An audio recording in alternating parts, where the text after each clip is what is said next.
इथे रुद्राने ना खूप मोठी सुरसुरी लावली होती.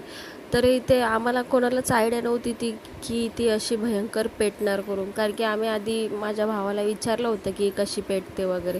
तो बोलला काय नाही ते सुरसुरीनेच आपल्या लाव करून आणि ते होईल म्हणजे असं कलरफुल धूर निघेल असं आम्हाला वाटलं होतं. पण ते काही तसं काही झालं नाही. हे काहीतरी भलतंच झालं.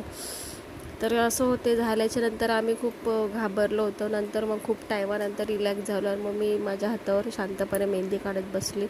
आणि माहेरी आल्यावरच हे सुख लाभतं की आपण आपल्यासाठी स्वतःसाठी काहीतरी वेळ देतो, की जरा थोडा आराम करतो. म्हणजे आपल्या मनासारख्या ज्या गोष्टी असतात त्या आपण करायचा प्रयत्न करतो, की स्वतःसाठी आपण टाईम काढतो की आपल्याला काय करायचं आहे ते वगैरे.